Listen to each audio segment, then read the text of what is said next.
não sei se você consegue associar o estilo de simplicidade com uma disciplina espiritual, mas é.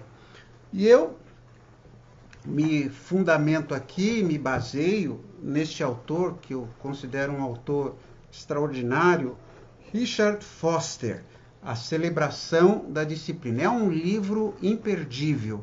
O Richard Foster é realmente uma pessoa que sai do óbvio. Ele não fala aquilo que é óbvio. Então, é por isso que eu gosto muito dele. Se você puder adquirir, adquira. A Celebração da Disciplina, Richard Foster.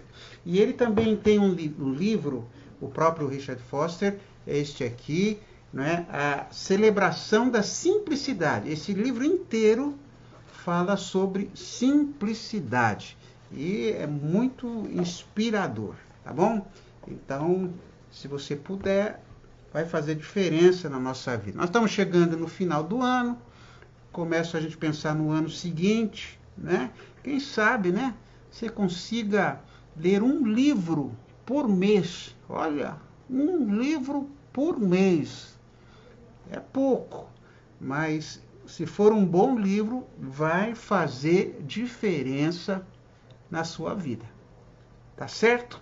Então vamos lá. Eu escolhi como uma figura, eu gosto de ter uma figura ilustrativa daquilo que eu vou falar. E eu coloquei aí, você viu este vasinho, parece que é uma garrafinha com uma flor. Coisa simples, né? Você já percebeu, né? Antigamente era muito comum isso, as pessoas plantavam flores em lata de cera. Minha mãe fazia isso, galãozinho de tinta, né? E às vezes coloca dentro de uma garrafa e fica bonito. Veja como a simplicidade é uma coisa marcante. Eu estava me lembrando de uma irmã aqui da nossa igreja que já faleceu, a irmã Maria Ambrise Rodrigues.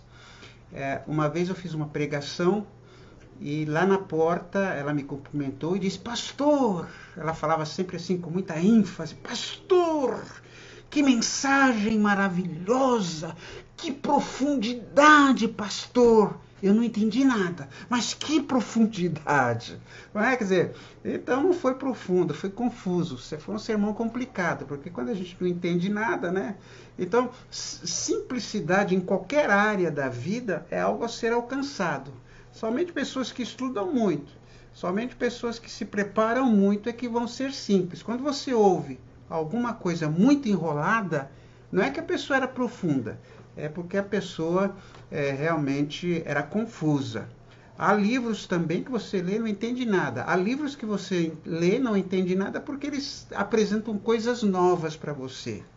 Mas também há livros que são confusos porque eles são superficiais, não vale nada, tá? Então é sobre isso que eu queria falar, a disciplina da simplicidade. E eu já falei isso aqui na quinta-feira sobre uma frase do Shakespeare: sofremos demais pelo pouco que nos falta e alegramo-nos pouco pelo muito que temos. Já parou para pensar no muito que você tem?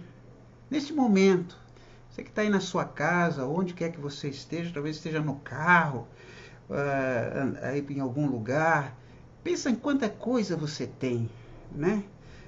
Você já jantou? Você já almoçou? Sei lá que hora que você está vendo isso daí. Você está vestido? Você tomou um banho? Você está enxergando? Enfim, a gente fica tão preocupado com o que não tem, né? A gente fica triste pelo que não tem. E esquece que a gente tem muito. A gente tem demais. Esse assunto tem a ver com a simplicidade. A realidade interior da simplicidade, ela envolve uma vida alegre, uma vida despreocupada com os bens materiais. Você já percebeu que a gente se preocupa demais com bens materiais do que tem que adquirir ou com medo de perder alguma coisa? Já parou para pensar isso? Uma pessoa simples, ela não vive com essa preocupação. Eu conheci algumas pessoas assim, e sempre invejei muito essas pessoas, assim que conseguem usufruir das coisinhas simples da vida. Uma vez eu visitei uma pessoa e ela falou: olha, pastor, uma Coca-Cola, que alegria, Deus nos deu essa Coca-Cola aqui. Olha que coisa bonita. A disciplina cristã de simplicidade é uma realidade interior. Simplicidade é algo que está dentro de nós. E esta simplicidade dentro de nós, ela resulta num estilo de vida exterior. Só é simples exteriormente aquela pessoa que experimenta a simplicidade dentro de si, né? Então, é fundamental a gente ser simples por dentro e por fora, né? Porque se nós cremos que podemos possuir a realidade interior sem que ela tenha profundo efeito sobre o nosso viver, então nós não somos simples. Eu sou simples, mas não demonstra isso pelo seu comportamento, né? Então, muitas vezes, a pessoa ela não é simples lá no seu interior, no seu coração. E aí ela acaba virando uma pessoa legalista, né? Um legalismo que é fatal, porque ela só espera a simplicidade, assim, mas algo que ela não experimenta. Ela cobra a simplicidade dos outros, mas algo que ela não tem no seu coração, né?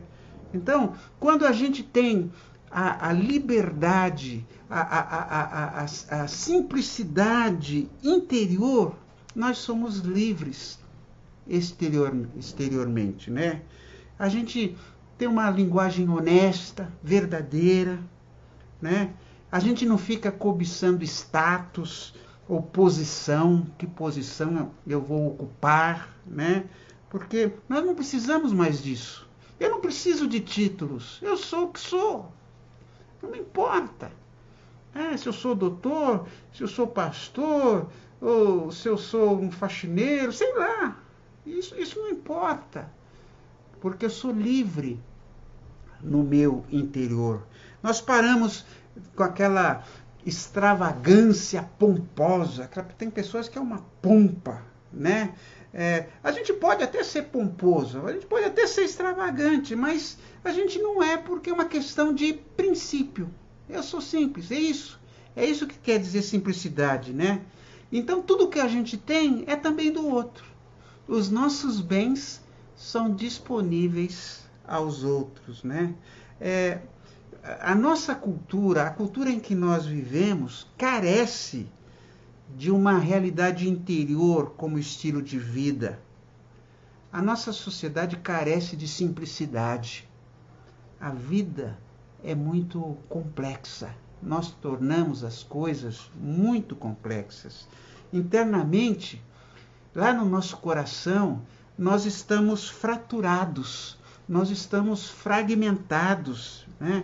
Nós temos que competir, é como se estivéssemos num labirinto, competindo em família, competindo com a vizinhança, competindo com colegas de trabalho e assim por diante, né? Então, às vezes, a gente toma uma decisão certa, sadia, equilibrada, mas aí, de repente, a gente toma uma decisão errada, levada por essa influência desta sociedade em que a gente vive, compra algo, se envolve numa situação sem pensar, simplesmente porque nós queremos agradar outras pessoas, né? A nossa sociedade contemporânea é uma sociedade psicótica. Psicótica porque perdeu por completo o contato com a realidade. Nós perdemos. Eu já disse isso. Veja a questão ambiental. Nós estamos sentindo os reflexos do nosso descaso, como se nós pudéssemos consumir. Nós estamos esgotando os recursos do nosso planeta. Daqui a pouco a gente não vai ter água. Daqui a pouco a gente vai viver aqui num deserto ou numa geleira. Ai, essa semana toda com alerta amarelo, com medo de tempestades, o clima foi afetado. Isso é só quem é psicótico pode pensar assim. Nós ansiamos de possuir coisas que nós não necessitamos e nem desfrutamos delas. Quando estou lá no Guarujá, eu fico muito impressionado, né? Porque você vê aquele monte de prédios, todos fechados, escuros. Só vão lá 1, 2 vezes por ano, num feriado, numas férias. E quantas coisas a gente tem que a gente não usa? Né? Quanta roupa a gente tem que não usa? Né? Muitas vezes nós compramos coisas que não desejamos, mas compramos para impressionar pessoas das quais não gostamos, né? Eu falei aqui já da obsolescência planejada, né? Hoje a nossa sociedade fabrica coisas não para durar. Por isso que você já deve ter percebido, né? Às vezes você tem uma geladeira por 30 anos. Geladeiras modernas duram aí 2, 3, 4 anos. Um carro. É para a gente trocar. As coisas não são feitas mais para durar. Nem casas são feitas mais para durar. Só que essa ausência, essa obsolescência planejada acaba se transformando numa obsolescência psicológica, porque nós toda hora queremos mudar, toda hora queremos alguma coisa diferente, né? Nós somos influenciados pelos meios de comunicação, que eles dizem que se a gente andar fora de moda, a gente está contra a realidade. Não? Então você precisa todo ano ficar trocando de roupa. Você não pode andar fora existe uma tal de moda. E você precisa andar conforme a moda. Você precisa adquirir aquele aparelho, porque o seu já não serve mais. Já é tempo de nós despertarmos para o fato de que a nossa conformidade com uma sociedade que está doente significa que nós também estamos doentes. Enquanto nós não virmos o quanto a nossa cultura, a nossa sociedade se desequilibrou neste mundo, nós não estaremos em condição de ter uma vida feliz. A disciplina espiritual da simplicidade provê a necessária perspectiva que nos liberta para nós recebermos aquilo que Deus nos dá como um presente, um dom, que por não ser nosso, aquilo que nós recebemos de Deus, nós não vamos ficar preocupados tanto em guardar, e vamos partilhar aquilo que nós temos. E essa disciplina da simplicidade nos desafia, principalmente em nossos interesses pessoais, porque o estilo de vida da nossa cultura é um estilo de vida abastada. Nós temos muitas coisas, né? Então, note aí, o ponto central da disciplina da simplicidade é buscar primeiro o reino de Deus e a sua justiça. Né? Eu não estou à procura de coisas, estou à procura de dinheiro, não estou à procura de status, de ter prestígio. Eu quero buscar a Deus, né? E quando nós buscamos o reino de Deus em primeiro lugar, tudo que for necessário virá na sua ordem. Por exemplo, quando você busca o reino de Deus em primeiro lugar, você vai se preocupar também com as questões ecológicas, você vai se preocupar com os pobres, Você vai se preocupar com a distribuição equitativa da riqueza. Não é possível que 1% da população tenha metade da riqueza. Então, outras coisas vão ter atenção, porque você está buscando o reino de Deus em primeiro lugar. E quando você busca o reino de Deus em primeiro lugar, você vai olhar ao seu redor. Você não vai ficar desperdiçando coisas, você não vai ser um consumista, você não vai fechar sua mão para os necessitados. Eu gosto muito de 1 Timóteo 6, de 7 a 10. Afinal de contas, não trouxemos nenhum dinheiro conosco quando viemos ao mundo, e nada podemos levar quando morremos. Portanto, devemos sentir-nos bem satisfeitos se tivermos alimento e roupa suficiente. Gente, é tão óbvio essa situação aqui. Nós não trouxemos nada, nós nascemos nus e vamos morrer sem levar nada. Nós não trouxemos e nem vamos levar nada. Isso deve ficar muito claro na nossa cabeça. A sua poupança, a sua casa, o seu carro, as suas roupas, tudo isso vai ficar. Você não vai ser dono de nada.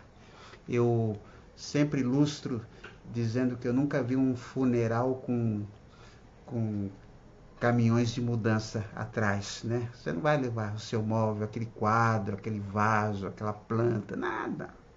Vai ficar. E aí os herdeiros é que vão ficar brigando pelas suas coisas. Uma das experiências mais significativas, uma experiência realmente existencial que eu tive, foi depois da morte de meu pai. Eu fui lá na casa da minha mãe, abrimos o guarda-roupa e ficamos tirando as roupas dele do guarda-roupa. Foi uma experiência muito, muito profunda para mim. E a gente vê isso na prática, né? Não podemos levar nada quando morrermos. Eu já falei também aqui dos 2 mitos relacionados ao dinheiro, né? O primeiro mito é: o amor ao dinheiro é a raiz de todos os tipos de males. Essa frase, ou seja, o dinheiro estraga tudo. Isto é um mito. Bill Bright, um evangelista, ele dizia assim: o reino de Deus é movido por 3 poderes: poder de Deus, poder do homem e o poder do dinheiro.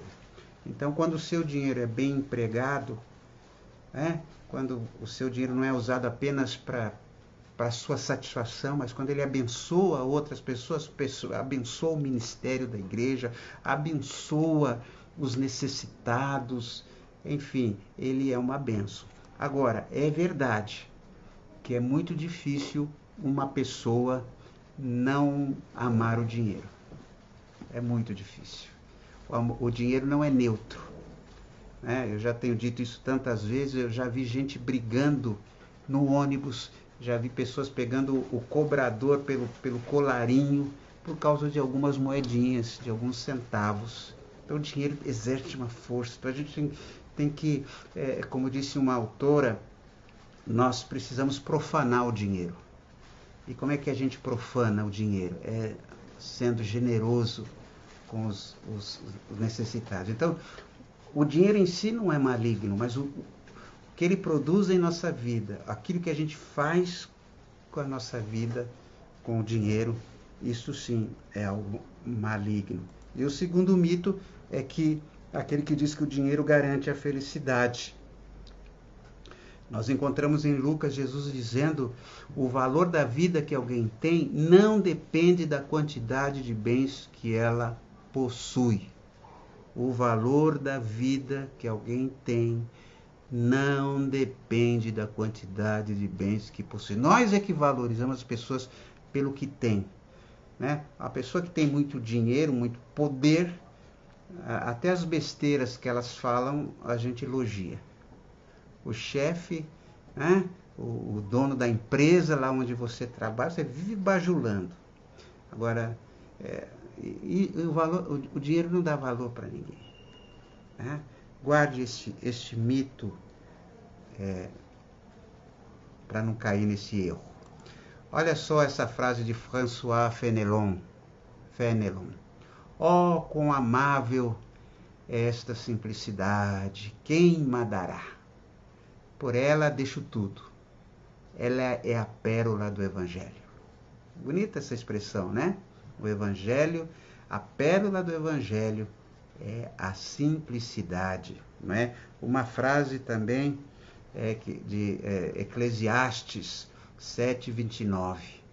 Tudo o que aprendi se resume nisto. Deus nos fez simples e direitos, mas nós complicamos tudo. Quanta gente enrolada com dívidas, quanta gente perdendo o sono, porque quer adquirir coisas que não precisa e coisas que vão usar muito pouco. Então, cuidado com isso daí. Né? O Richard Byrd, ele disse o seguinte: estou aprendendo que um homem pode viver intensamente sem grandes quantidades de coisas. Nós podemos viver muito, sem precisar ter muita coisa. Olha, vou citar aqui mais um pouco a palavra de Deus. Ainda que as suas riquezas aumentem, não confie nelas. Não confie nas suas riquezas, ou naquilo que você tem, ou a palavra do Senhor Jesus. Não ajuntem riquezas aqui na terra, onde a traça e a ferrugem destrói, e onde os ladrões arrombam e roubam. Pelo contrário, ajuntem riquezas no céu, onde as traças e a ferrugem não podem destruí-las, e os ladrões não podem arrombar e roubá-las. Pois onde estiverem as suas riquezas, aí estará o coração de vocês. Né? Então, se você só pensa em dinheiro, em comprar, última novidade, seu coração vai estar naquilo. Ou vai estar no carnê que você vai pagar, ou na fatura do cartão de crédito, seu coração vai estar ali. E é interessante, né? O que a gente leva para o céu? A gente leva para o céu pessoas. Nós vamos para o céu. Eu vou levar o que eu sou. E o Apocalipse fala, e suas obras o sigam. Eu vou ser seguido não pelos meus investimentos, não pelas minhas propriedades, as suas, mas eu vou por aquilo que eu sei, que eu fiz, como eu investi nas minhas riquezas, né? Que meu tesouro está no céu. Vendam tudo o que vocês têm e deem o dinheiro aos pobres. Arranjem bolsas que não se estragam e guardem as suas riquezas no céu, onde elas nunca se acabarão, nunca. Aqui a traça, a ferrugem consome. Porque lá os ladrões não podem roubá-las e as traças não podem destruí-las. E também nós encontramos 1 Timóteo 6:9. Porém, os que querem ficar ricos caem em pecado, ao serem tentados, e ficam presos na armadilha de muitos desejos tolos, que fazem mal e levam as pessoas a se afundarem na desgraça e na destruição. Olha só o conselho de Paulo aos bispos, escrito lá em 1 Timóteo. O bispo não deve amar o dinheiro. O bispo não deve amar o dinheiro. O pastor não deve amar o dinheiro. O profeta não deve amar o dinheiro. Não é? Então, diferente do que a gente vê por aí, né? Não é, meus irmãos? E aos diáconos, 1 Timóteo 3:8, os diáconos nem devem ser gananciosos. Ou seja, o diácono não pode ser ganancioso, né? E ainda, a gente vê lá, Hebreus 13:5, não amem o dinheiro.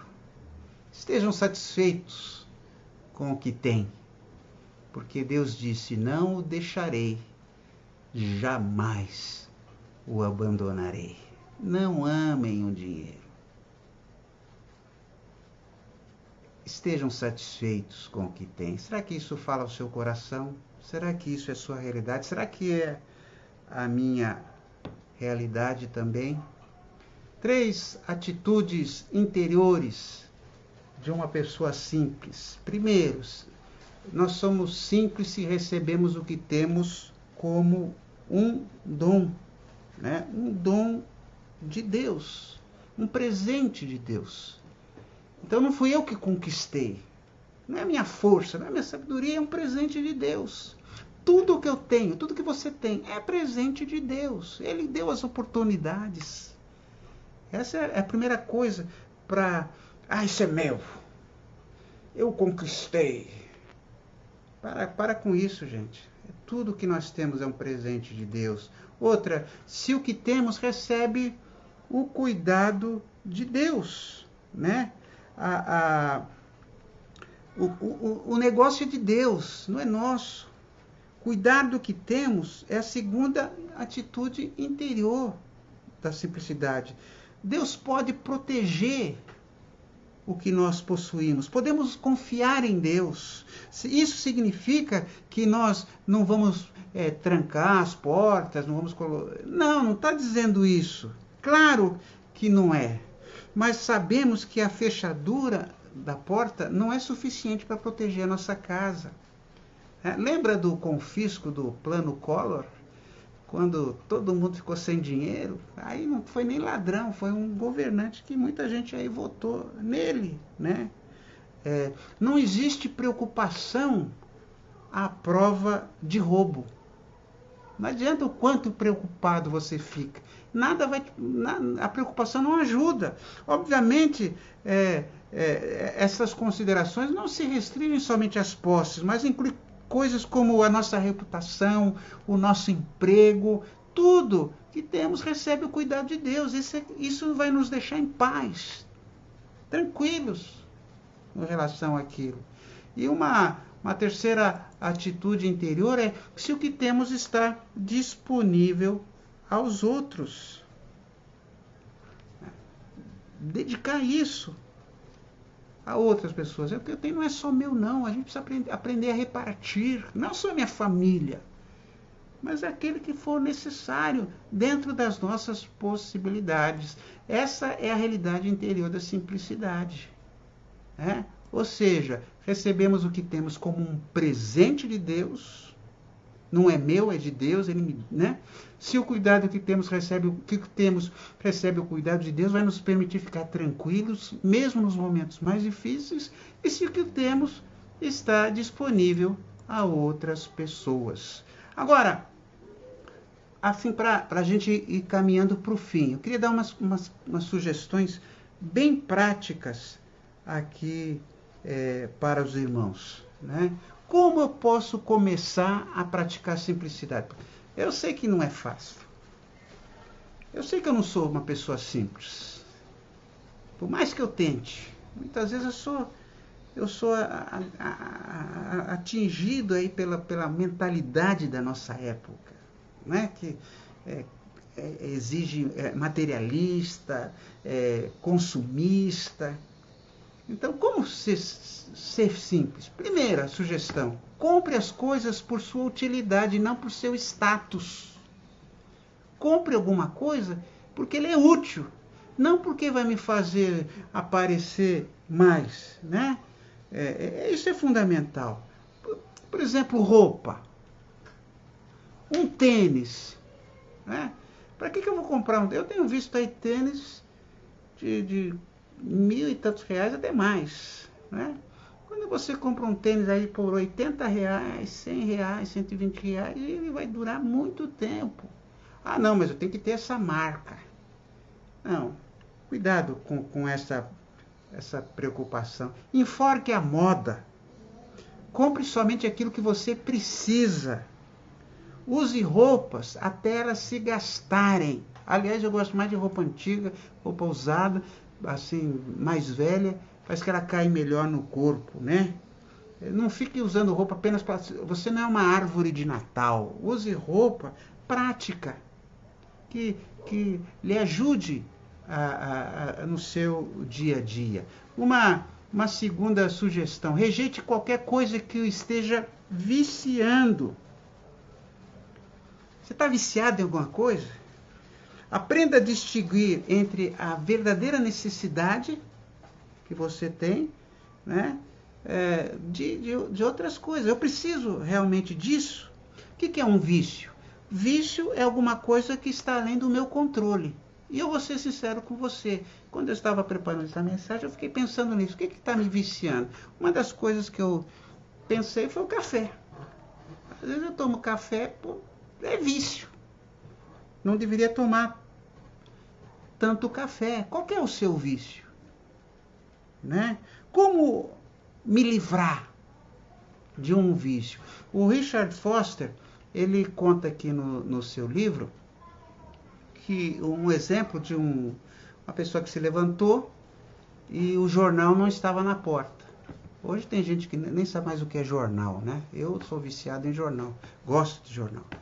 Mas aí se a pessoa, então, ela não achou o seu jornal, ficou assim, ai, cadê meu jornal? Aí ela viu na casa do seu vizinho, ele tinha recebido o jornal. Aí ele ficou matutando assim, acho que eu vou pegar o jornal dele escondido. Quando ele pensou isso, ele falou, puxa, eu estou viciado. Eu estou viciado em jornal, né? E aí ele ligou lá para a empresa jornalística para cancelar a sua assinatura, porque ele estava viciado. E aí a pessoa lá do telefone falou, mas por que o senhor quer cancelar a sua assinatura? Ele falou, porque eu estou viciado no jornal. Aí ele se livrou, algo que estava viciando a ele, né? Então, é uma sugestão, vá pensando aí como é que você pode se livrar do vício. Terceiro, crie o hábito de doar coisas. Se você acha que está muito apegado a alguma posse, considera dar aquilo a alguém que necessite.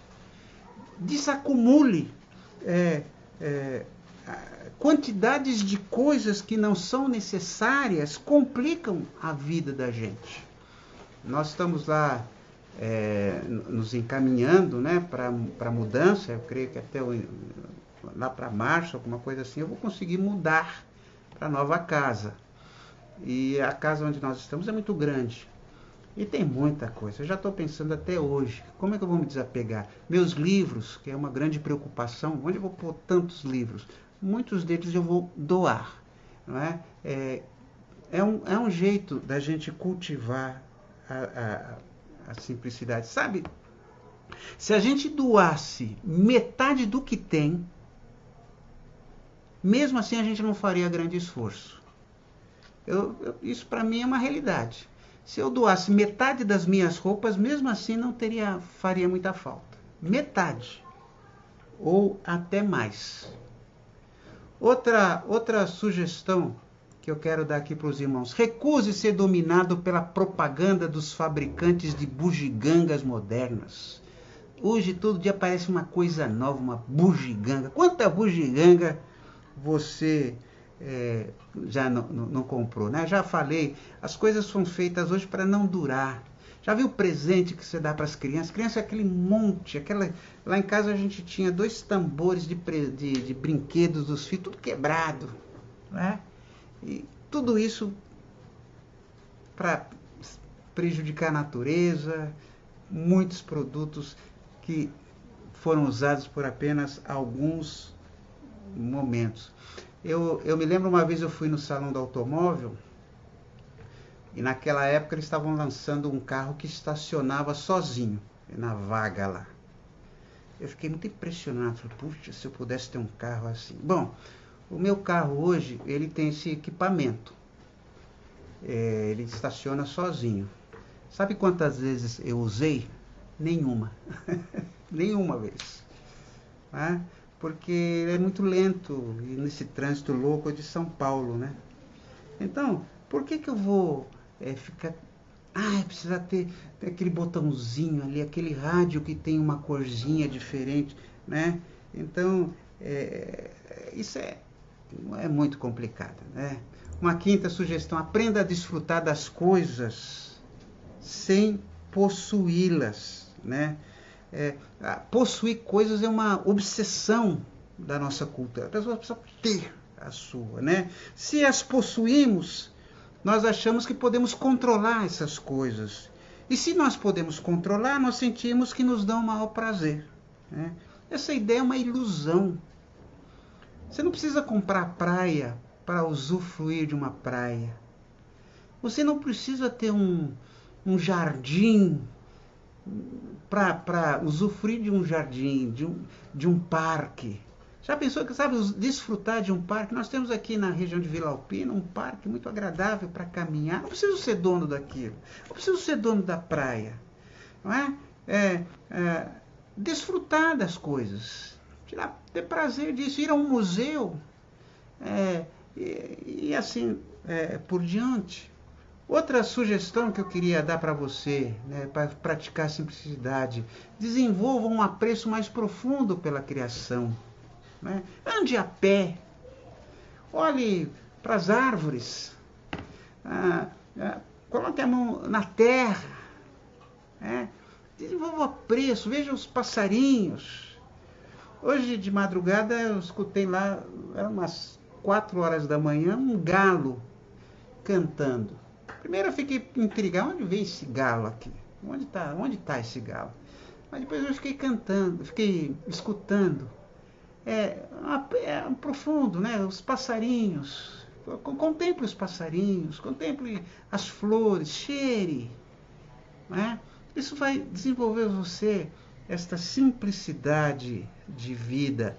Sétimo, examine com ceticismo saudável todos os planos de compre agora, pague depois. Né? Olha, Black Friday, 30% de desconto. Mas você precisa realmente daquilo? Além, sem se falar nas fraudes que estão por aí. Compre agora, só comece a pagar em março do ano que vem. Tudo bem, mas você vai ter que pagar. Cuidado. Esses planos do compre agora. Não perca esta oportunidade. Aí você se enrola todo e sai da simplicidade da vida. Uma oitava sugestão: obedeça as instruções de Jesus sobre falar direta e honestamente. Seja o sim seu, sim, sim, não, não. Não para agradar. Se você pode fazer, faça. Se não pode fazer, não faça. É simplesmente assim. E não fique lá, não, eu fiz, mas como eu trabalhei, eu me esforcei, foi uma dureza, só para parecer. Nada disso. Simplesmente faça aquilo que você puder fazer. Nono, rejeite qualquer coisa que seja instrumento de opressão. Olha, hoje, se você for comprar um móvel, veja se a madeira é certificada ou foi fruto do desmatamento. Legumes e outras coisas que estão aí sendo colocadas com agrotóxicos. Trabalho escravo. Quanta gente aí ganhando uma miséria. Então, rejeite qualquer coisa que seja instrumento de opressão. Veja se há uma administração saudável, se as empresas têm preocupações ecológicas, se elas estão trabalhando nesse sentido. E, finalmente, evite qualquer coisa que distraia a sua meta principal. E qual é a sua meta principal? Busque, em primeiro lugar, o reino de Deus e a sua justiça, e as demais coisas vos serão acrescentadas. Gente, eu tenho orado muito para Deus tornar esta palavra algo muito real na minha vida, muito prática na minha vida. Nós nos iludimos, nós nos enrolamos, nós tornamos a vida complexa por falta de simplicidade. Então, enquanto nós temos demais, tantos têm falta. Não tem roupa, não tem teto. Então, que Deus nos ajude a cultivarmos, a praticarmos esta coisa simples, porque isto é uma grande bênção na nossa vida, né? Que Deus te abençoe, que Deus lhe ajude e a mim também a cultivarmos uma vida mais simples.